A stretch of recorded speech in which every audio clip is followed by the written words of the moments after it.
entrepreneurs that will help you get started. Have you already started your own business? Then call in and share your story to help other entrepreneurs. That's the Entrepreneur Opportunity Hour, every Thursday from 6 to 7 p.m., right here on the Tan Talk Radio Network. Initialize sequence. Hi, this is Pam Tillis. Hi, I'm Gina Lee Nolan. Hey, everyone. I'm Cassie Skirbo. Hey, what up, you guys? It's your girl, Vivica Fox. I'm Kathleen Gatty from General Hospital. Hello, I'm Butch Patrick. John Snyder. Hey, this is Jason Thompson from The Young and the Restless. Hey, this is your Olympic hero, Kurt Angle. Hey, this is Fran Cap with the Guinness Book of World Records fastest talking woman. Get connected on Hollywood Connections, sponsored by SunkissCharters.com, every Thursday from 8 to 9 p.m., right here on the Tan Talk Radio Network. Make sure you tune in to Burning Rubber Radio Saturday mornings at 10 a.m. here on the Tan Talk Network. Burning Rubber Radio will bring you up to date on what's going on in NASCAR, IndyCar, Formula One, and anything else that has 2 or 4 wheels and races. That's Burning Rubber Radio Saturday mornings at 10 a.m. right here on the Tan Talk Network. Burning Rubber's brought to you locally by BigStormBrewery.com. Join the Tampa St. Pete Sports Connection live from Ferg Sports Bar and Grill every Saturday from noon to 2 as we cover Tampa-based sports, from the Pee-wees to the preps to the pros, providing a positive perspective in our weekly interviews with NFL alumni and Florida Sports Hall of Fame inductees, as well as collegiate, high school, youth coaches, and players, conversations from the clubhouse, as well as entertaining guests weekly. So be sure to have a championship day with the Tampa St. Pete Sports Connection Saturdays from 12 to 2 on the Tan Talk family of stations. This is the Tan Talk Radio Network.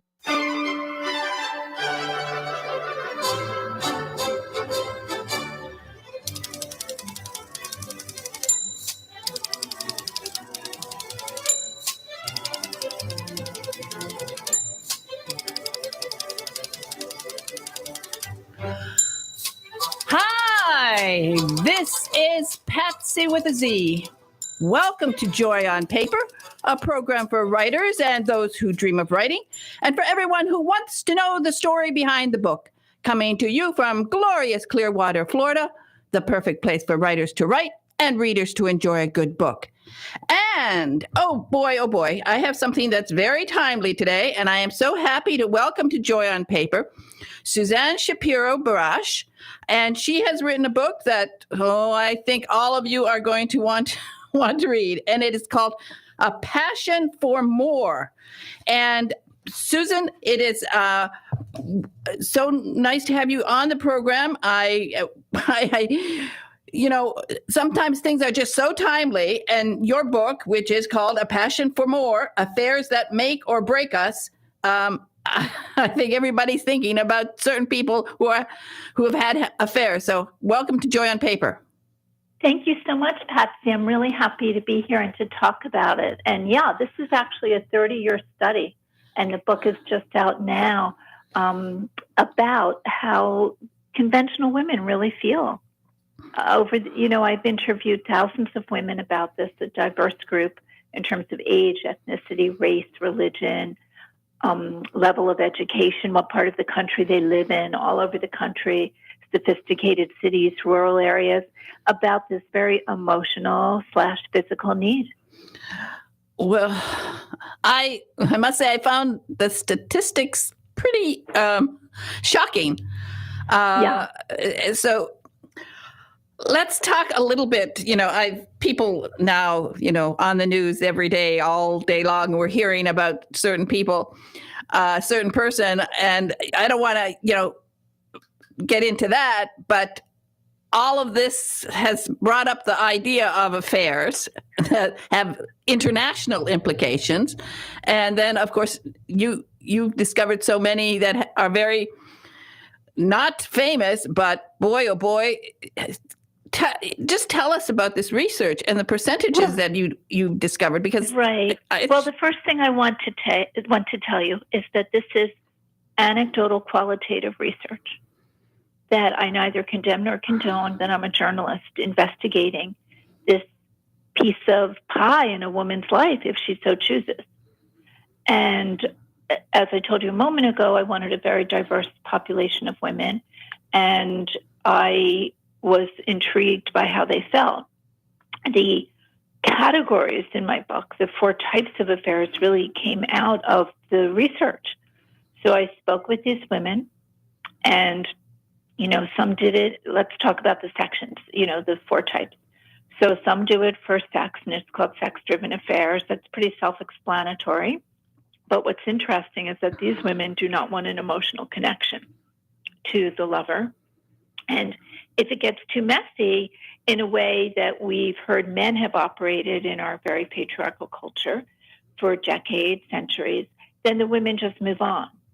So those are really not emotional. And then there's the empowering affair. And when women are empowered, they're really working in a kind of male, universe where men earned a lot of money, as hopefully more and more women will do. And they could have sort of their flings when they traveled or do whatever they want. So women are saying, this is what I'm after, and I'm able to pull it off. And then the love affairs, which are the most poignant in my study, where a woman is really happy enough. She's married or she's in a committed relationship. Life is fine. And she, walks across the room at a party. She meets someone through work. She goes to a college reunion, and the kind of thunderbolt enters her life and changes the status quo. And then we have the self-esteem affair. And I find that really, in my latest research, relatable for women of all ages. And I do want to tell you that I interviewed women between, early 20s and their 80s. And so this is women saying, I feel invisible. I don't feel appreciated by my partner, my husband. I feel that I take care of children. I take care of grandchildren. I take care of my mother. I take care of a whole group at work. And what about me? And then the lover makes them feel really special. Oh, boy. It's so hard, really, to talk about it because you did you figure out why? Let's talk, sort of divide them. You talked to women who had children and they had affairs. Did they respond differently from the women who, if you're married and you don't have children, but the women who had children, did they understand the impact of what they were doing? What's so fascinating is that women are very willing to take the risk for the reward. And they're really quite facile at balancing their lives. Already they're wearing so many hats. Good wife, good mother, good friend, good colleague, good daughter. And so these women are pretty compelled. I'm not here to say it's for everyone. I'm here to say that the women who so choose it feel very, very invested in the experience. So how do they pull it off? Well, like one day a week, they're just with their lover or something like that. Depends on how they structure it. And some women say that it really helps their marriages or committed relationships, that they're happier. And so therefore everyone else is happier who is, involved with them, husband, children. Until sisters. The kids find out, the PTA finds out, and then you're all over the net.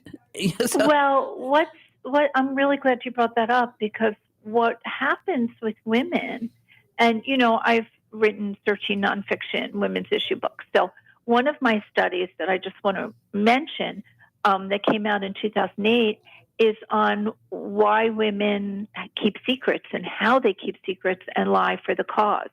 And of course, female infidelity is one way they do it. So women are pretty adept at keeping a secret. They're not quite as messy or sloppy as, they describe men who have, how they found out about their husband or a boyfriend. So the only reason for almost my entire study that women reveal the affair to their husbands or partners is when they would like to use it as a negotiating tool. So they say, look, I want you to know I was having an affair, but I really want this relationship to work. And I want us to be more intimate, or I want us to, whatever's missing from the marriage or the primary relationship is what the women look for in the lover. It's not like they're repeating their marriages.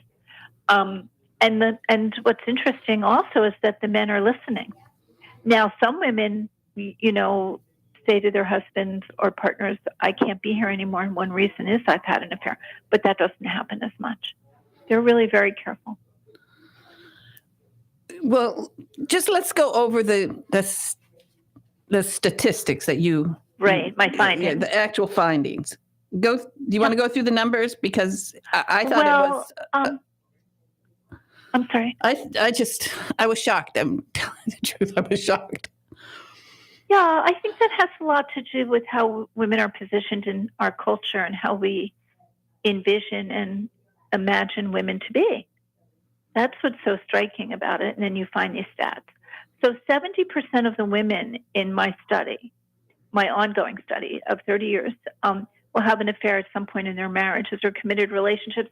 And when I say that, that includes a cyberspace affair, a virtual affair, an affair of the mind, an emotional affair. It's not just running to a hotel room with this other man.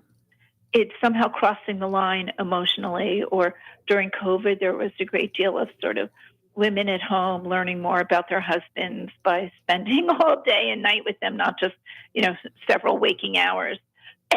and realizing, that maybe this isn't what they thought it was, or longing, saying, oh my God, there's a pandemic, and, what is regret, and why didn't I pursue that, old boyfriend, and having access. So we're talking about 70%, we're talking about the kind of access women really didn't have before.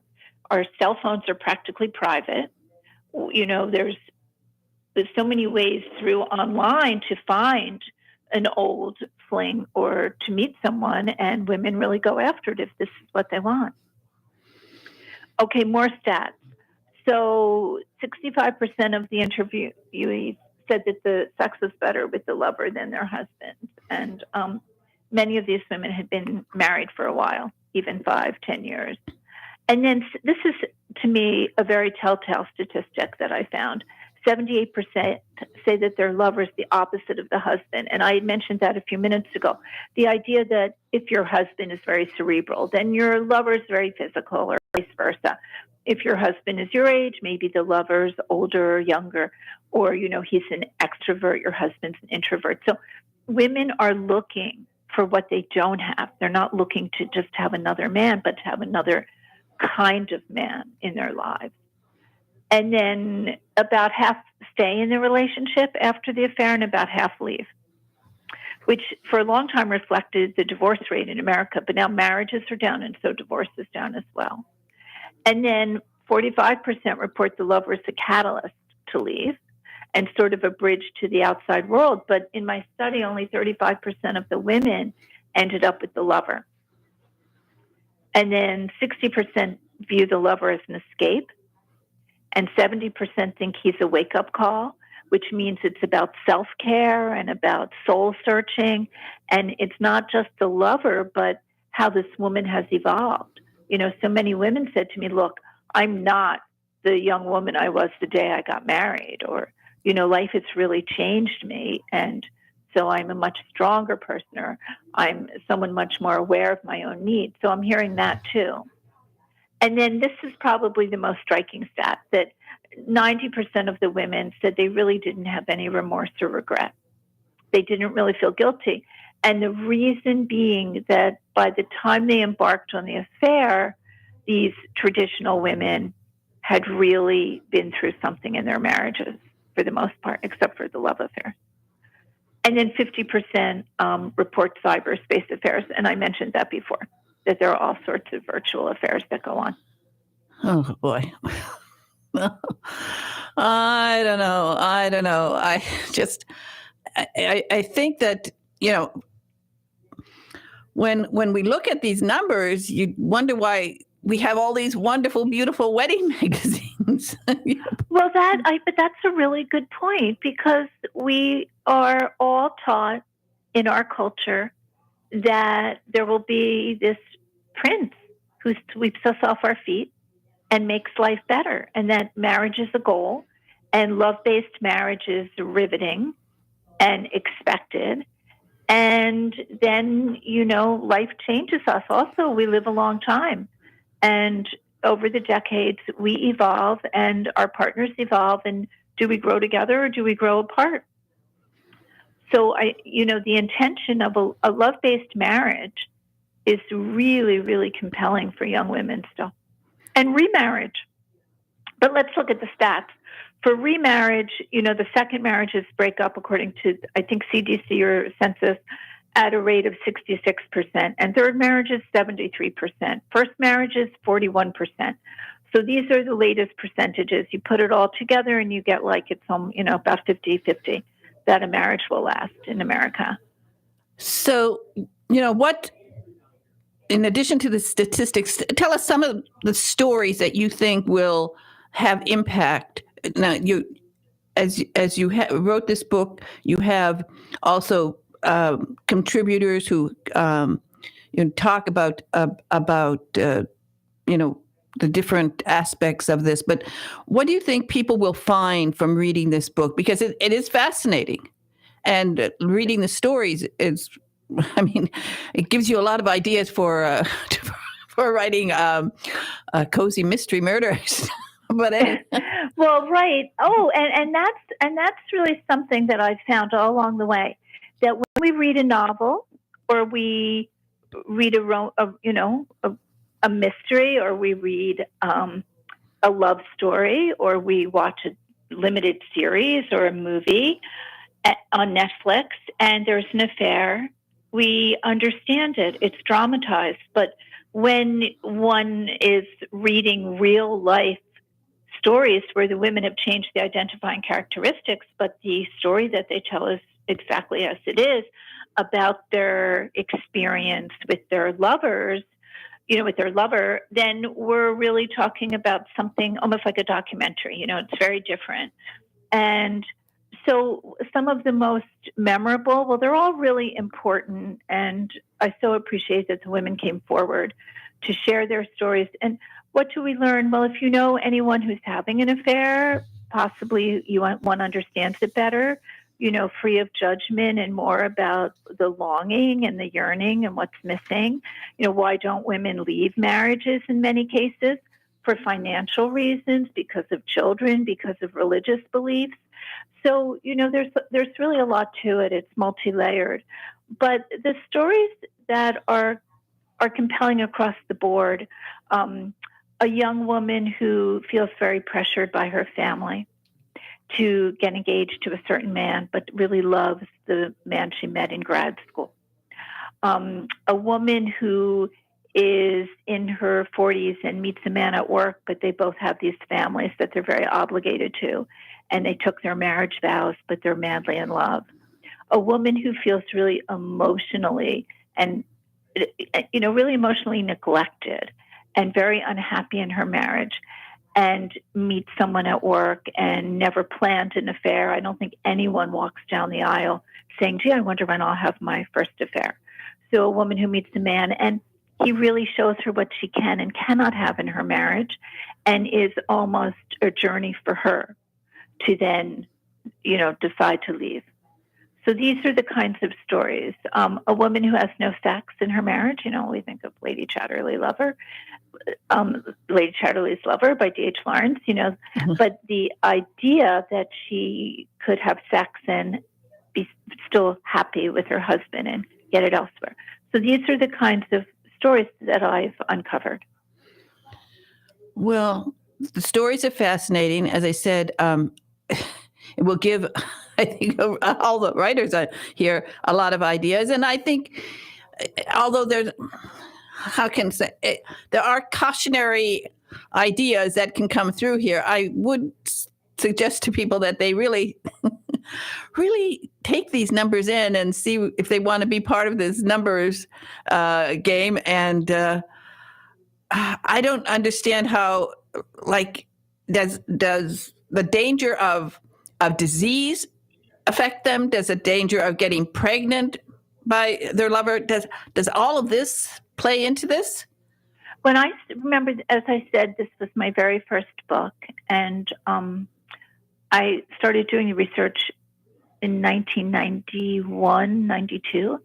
And so I asked women about AIDS then. I asked them about, I've always asked, are they worried? They're very careful. And as I said earlier, they're really compelled by the experience with the lover. So this is what the women who engage in an affair feel. This is their point of view that I'm reporting. Yeah. Okay. And do you know what I did want to tell you? Yeah. It's going to be a podcast on February 14th. It was iHeart Podcast. Okay. Yeah. Tell us the details. So I knew that was going to happen. So it's going to be a podcast, and it's going to be on the 14th. Did you say? The 14th of February. For Valentine's Day. Yeah, Valentine's Day. Yeah, and it's called She Wants More. And She Wants More. And it's based on my book, A Passion for More. And they'll be able to find that on iHeart Radio. On iHeart. And Joe Piazza, the host of several podcasts, will be the host. Okay, well, that will be interesting. Great. Yeah. Well, I'm so happy, and I did not realize when I was given this book and the offer for this interview, I did not realize that you were the Susanna Marin who wrote the Palm Beach stories. Right. I love that. Yeah, and actually, I read it. I don't know.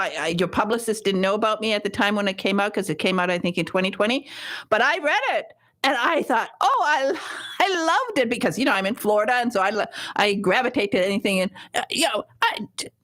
I don't know. I was really very, very pleasantly surprised to find out that you're also a novelist, a great novelist.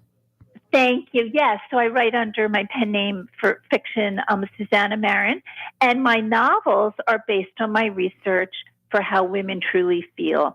The faces we wear versus how we really want life to be. That's what I thought when I was reading the book, that I kept reading these stories. I kept saying, I could do a book with, I could write a murder mystery on this one. I could do. So yeah, exactly. You actually, what you're writing about. So, Susan, it's great to talk to you. I'm so glad that you were on today, and people will think about the current situation, the guy in the news, and who resulted, his whole life was traumatized by affairs on both sides of his family. So people take it into consideration. But the book is fascinating. It's called A Passion for More. It's A Passion for More, Affairs That Make or Break Us. And it is really interesting. It's available online. And you also have a website. Just tell us your website. Either Susanna Marin or Susan Shapiro Barish will get you there. Okay. And then for Valentine's Day, look out for that iHeart Radio, iHeart podcast, and it's going to be fascinating. Again, Susan, thank you so much for being on Joy on Paper today. Thank you so much. Have a good day. You too. Bye-bye now. Okay. Bye-bye.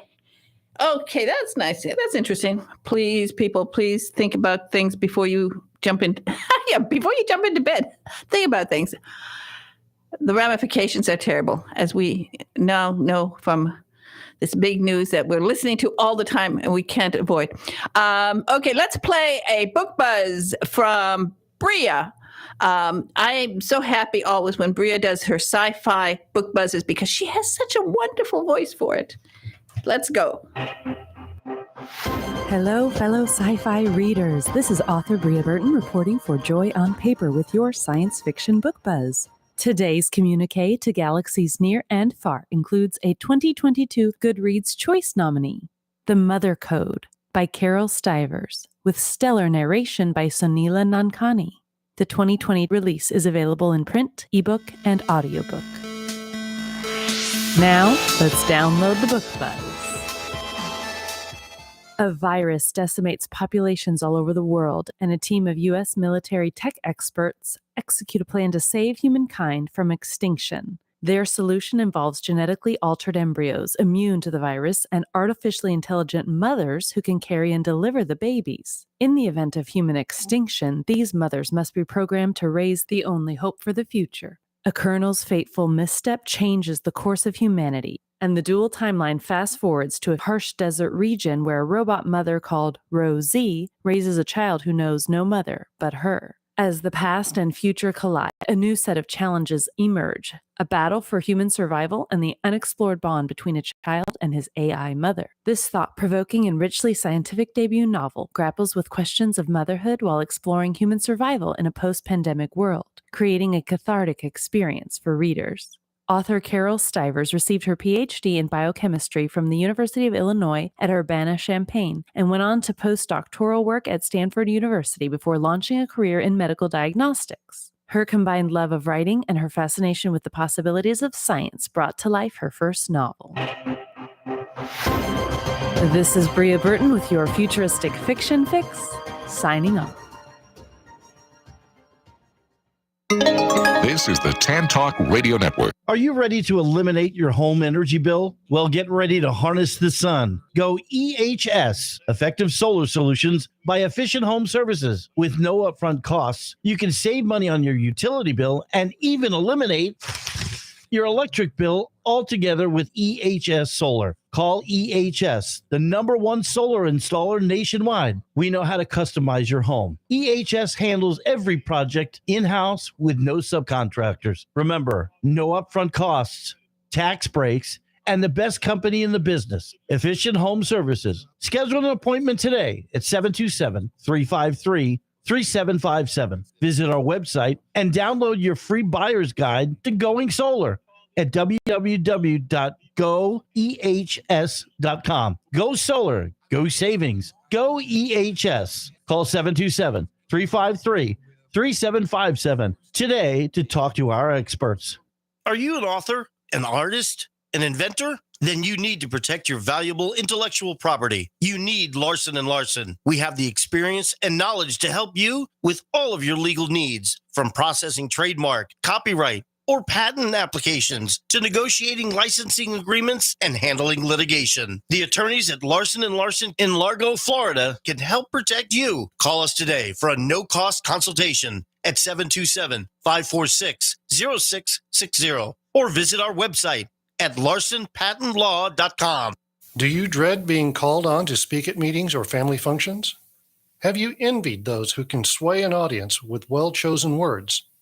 Do you know that people who speak well earn more money, earn more rewarding careers? Gain the confidence to master any speaking situation. Toastmasters will allow you to find your voice. Go to toastmasters.org to locate the club nearest you. This is the Tan Talk Radio Network.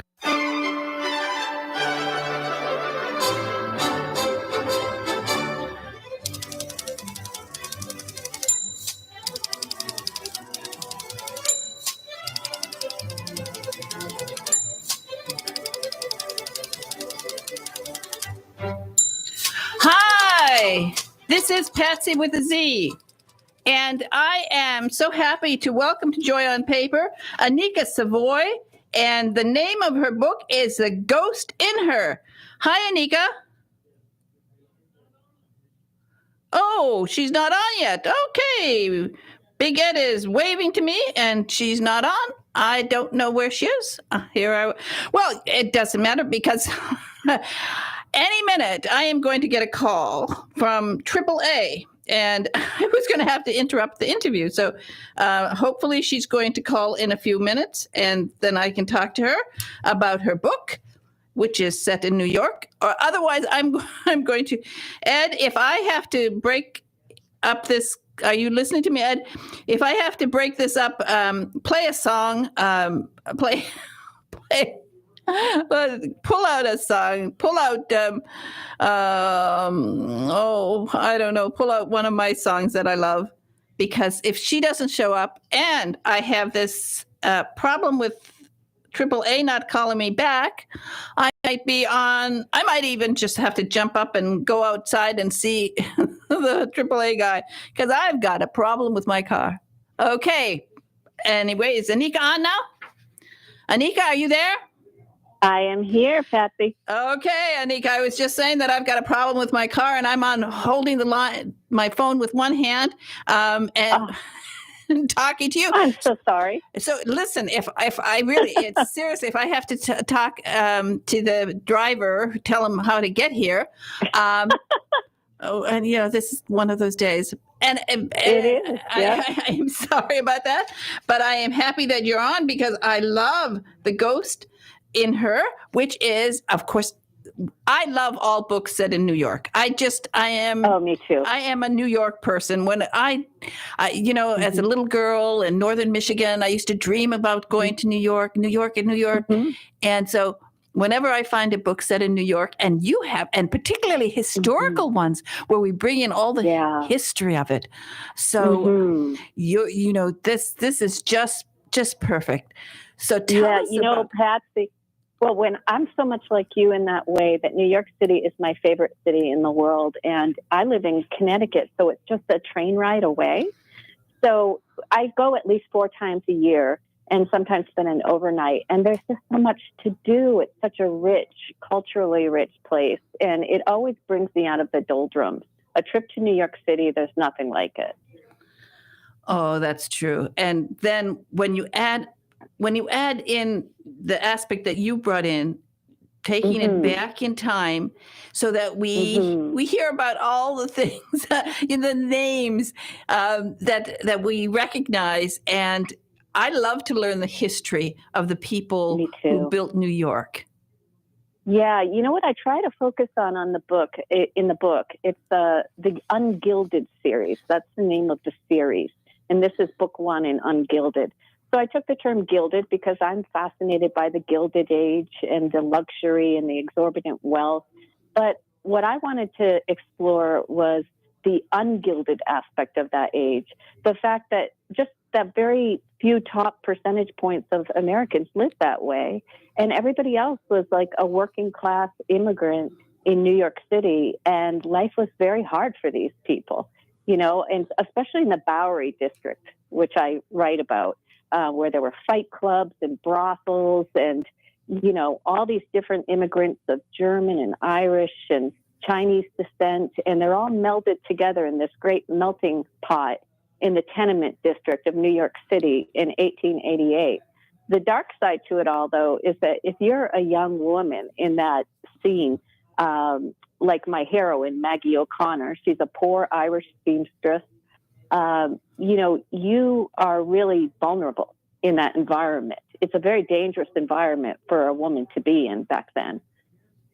Well, I must say, your first chapter is 4.5 pages. And the way you wrote it, it is like a whirlwind. I was like, I was holding my breath, one thing after another. I thought, oh my goodness. And it was really it was a thrill. When you get something like that just 4.5 pages, how an author can make 4.5 pages just zing. So that I remember when I got the book, I read that. And then before I went on, I said, I have to read that again. How did she do that? She took my breath away. So I reread chapter 1. It is great. Yeah, I believe that you have to grab that reader from the first sentence. And if you don't have them in the first few paragraphs, you don't have them for the rest of the book.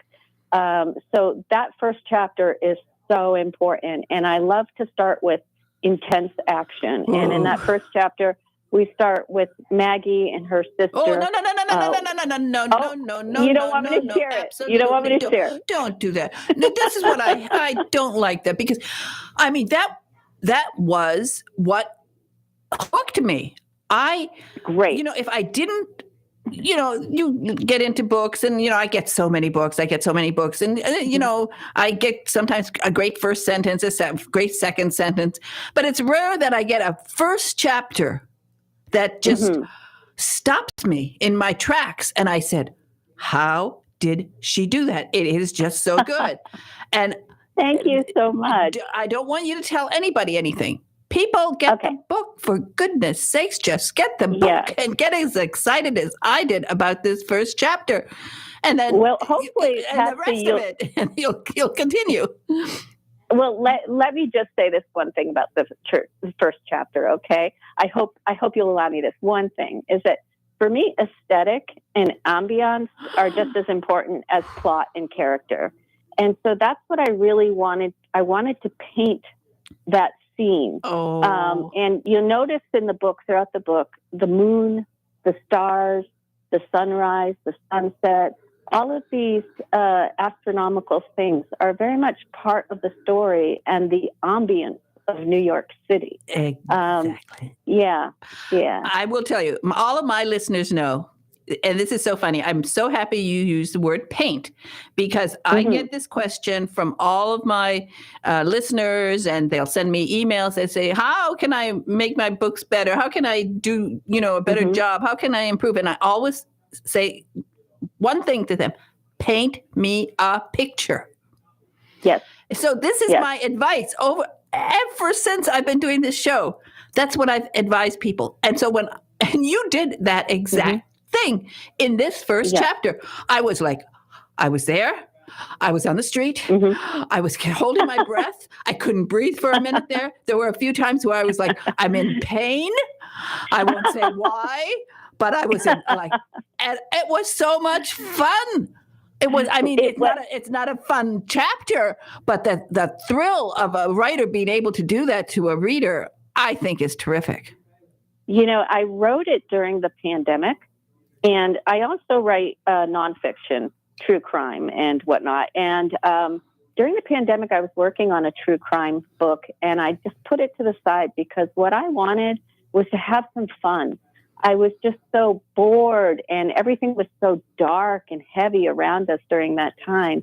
And I truly just wanted an escape. I wanted to take my mind and the reader's mind on a roller coaster ride, just a magical, mystical, crazy roller coaster ride. And I hope you agree that, the book is also, even though it's gritty, it's very whimsical. There's a lot of comedy, and it doesn't really take itself too seriously, even though it grasps very heavy issues. Exactly. And because there's a lot of darkness in it, but you need that break from, you need the comedy, you need the humor, and you've created that. And of course, that's New York, Right. That's part of New York. There's that darkness, there's all the gritty part of it, but there's also just sometimes just unbelievable things that can happen. And I think about New York when as a kid, how I wanted to go there. And I actually landed up not going to New York. I landed up going to London. I headed over to England. I bypassed New York, actually, at that time when I was young. But when I finally got there, and I did, I sometimes just danced down the streets. I was so happy. I feel the same way about New York. And what's great in researching for this book is that I visited New York City quite a bit and read a ton of great literature and nonfiction about the history of New York City. And there are so many places you can visit in New York City that take you back in time. Like I went on the Bowery Tenement Tour Museum, the museum tour that they have of all the old tenements, the brick tenements in the Bowery district. And you see how the people lived in these little shabby, tight spaces that were poorly ventilated. And, you can go on so many historic tours throughout New York City. I also went to Roosevelt Island, which I write about in the book, which is actually Blackwell's Island in the book. The name has changed over the years. And Blackwell's Island was where the New York City Lunatic Asylum was. So you can, take the tram over the East River or take the ferry to Blackwell's Island, which again is now Roosevelt Island. You can walk through this pastoral landscape and imagine what it was like back in the late 1800s with the almshouses and the prisons and the insane asylum and the smallpox hospital. So it's just so amazing to investigate New York City's history in real time in our day and age, you know? Well, so tell us, other than we're not going to say what happened in the first chapter, but you've come out with a character, and we can talk about her and about the man, because I found him very fascinating too. Good. Yeah, I did too. You know what I'll say about the man in this story, Gershom Moskowitz, the one that Maggie falls in love with? He's Jewish, and his father immigrated to New York City when he was a little boy. And I purposely chose a Jewish hero because you don't read many romance books with Jewish men. and I'm fascinated by Jewish history. So I thought, let's make this guy Jewish. Let's make him an architect. So he's a real dreamer. And then Maggie is a poor Irish immigrant. She's a seamstress. Of course, she's devastatingly beautiful, right? And they fall in love, and she has this psychic gift of being able to see ghosts and talk to ghosts and see into the future. She sees fairies, and she knows she better be really careful about sharing this gift with others, because she runs into the danger that afflicted her ancestors, who had this gift of seeing, and they were labeled as witches, and burned at the stake. And so bad things would happen to women back then if they started talking openly about these things. They could even get thrown into a madhouse. So that's the obstacle in Maggie's way, is how do you be a psychic? How are you a psychic and a seer in a world that doesn't allow you to behave that way and think that way? And that's what makes the story so interesting. What you've done is you've brought this combination of personalities together, which I really enjoy, and I do love Gershom. And I actually reminds me of a friend of ours. So I found him just a fascinating character. Yeah. Yeah, he ends up working for Carnegie. Yeah, Andrew Carnegie. Yeah, so he really gets lucky. Yeah, that's what I liked. I really liked that. Wow, it must have been so much fun to do the research on this, because the setting is 1888. 1888. And do you know what? When I was starting to write the book, I was struggling with Maggie's voice, because as a poor Irish immigrant who was not educated, she would not have spoken like a proper lady. She would not have spoken in a way where she's referring to books. And so what I added into her character early on is that she's a very self-educated, self-driven, intellectual woman. Even though she's a working class Irish immigrant, she has this love for literature and books. And it was in doing that I was able to flesh out Maggie's character and have her fully come to life as a highly intelligent, educated woman who spoke well. She knew that if she spoke in a coarse manner, like the other immigrants in the Bowery, it wouldn't take her anywhere in life. So she knew she had to kind of recreate herself in order to rise above her low social position. And when you were doing the research, I mean, there's so much between the people, the food, the food of the time. So you have a lot of that. Yeah. Just tell us some of the research that you did. What did you find that really, really sort of? Sometimes isn't it just a little thing that you find that sets you off and gets you really excited? Oftentimes it is. You'll find this interesting. I got some of the food ideas from an actual recipe book from 1895 that was given to me by a homeless man at the library one day. He said he found it in the dumpster as he was going through the dumpster, and he asked me what I was writing, and I told him I was writing turn of the century paranormal historical romance, and he said, I have just the book for you. And it was this book from the Waldorf chef who, and it was the actual old 120-year-old book. And it had all the recipes of things they would eat back then. So I incorporated that into the story. Also, I have like old Montgomery Ward catalogs from the 1800s. I would draw a lot of the wardrobe fashion things from that old Montgomery Ward catalog. And then there were classic books like How the Better, or what is it? The Other Half, How the Other Half Lived. And that came out at the turn of the century. And it was all about how the working class in the Bowery lives in New York City. So those are just a few of the books. I did a lot of reading about Jewish culture in New York City at the turn of the century. There's one scene that involves a great blizzard, and that was an actual blizzard that happened in New York City in 1888. So I found a big picture book at the library about the Great Blizzard of 1888. And I drew from those pictures and those stories, just the kind of mystery of how a city would clear out all of that snow before having, plow trucks. And how did they manage a blizzard in New York City back then? So that's just a short sample of the research I did. Well, it makes it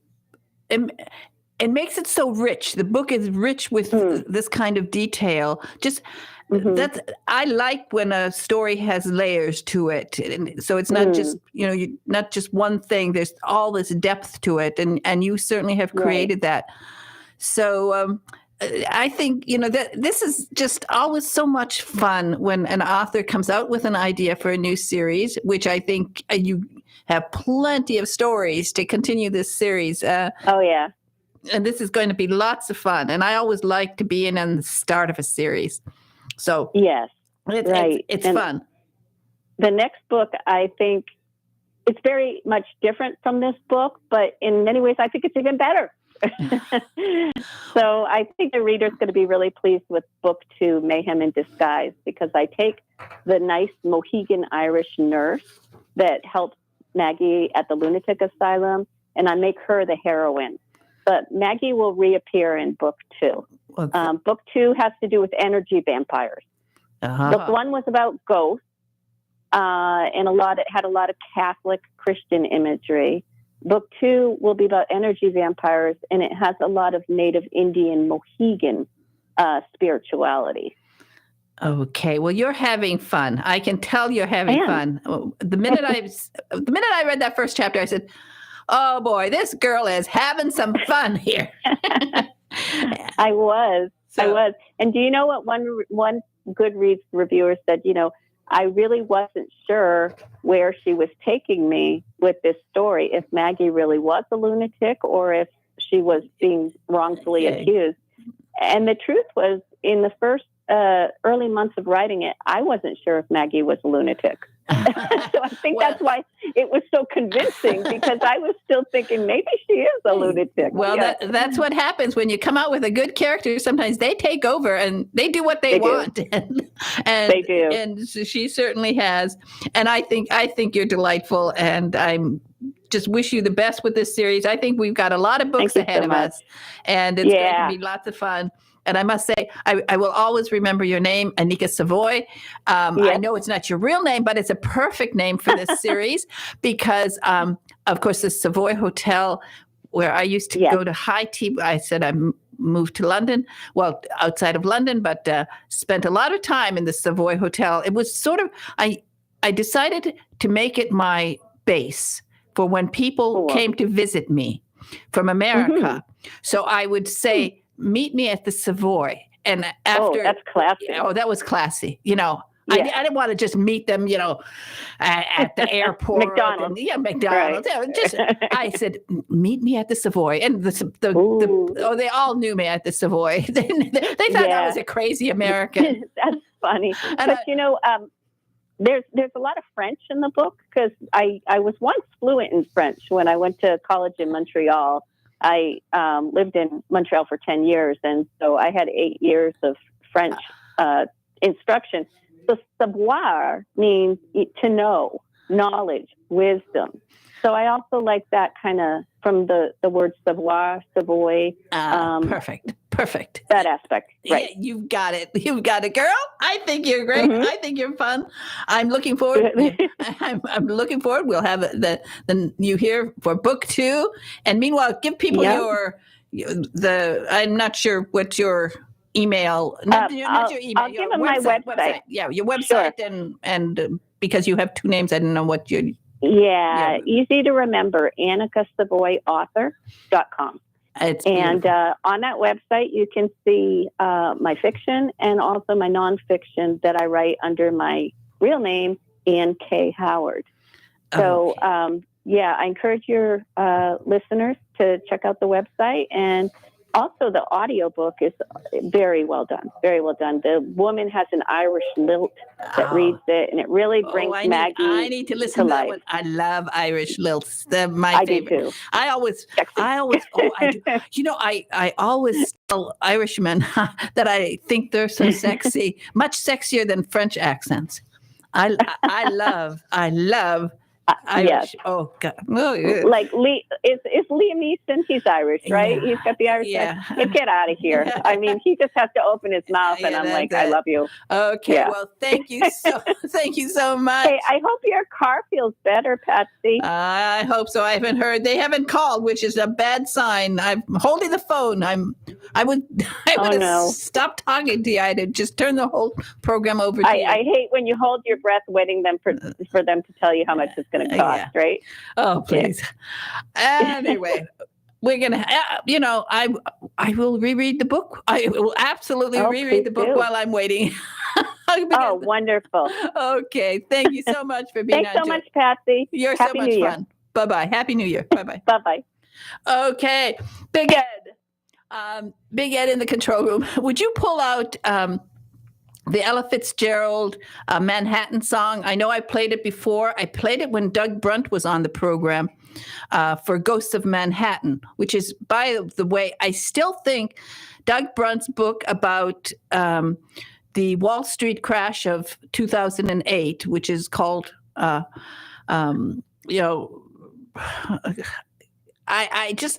love that book.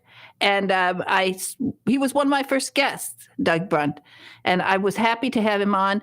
And we had, at the time, it was so cute. His little baby came on into the room, and that was really exciting for me. But we're going to go ahead and play Ella Fitzgerald Manhattan, if you can find it, because I know I played it and I love it. Did you find it, Ed? If you do, tell me, and we'll go into it. And if not, I'll just keep chatting. I know that there. Everybody, bye-bye. I'm leaving. I'm going after my car. Enjoy this song. The zoo. It's very fancy on old Delancey Street, you know. The subway charms us so when balmy breezes blow to and fro. And tell me what street compares with Mott Street in July. Sweet push carts gently glide.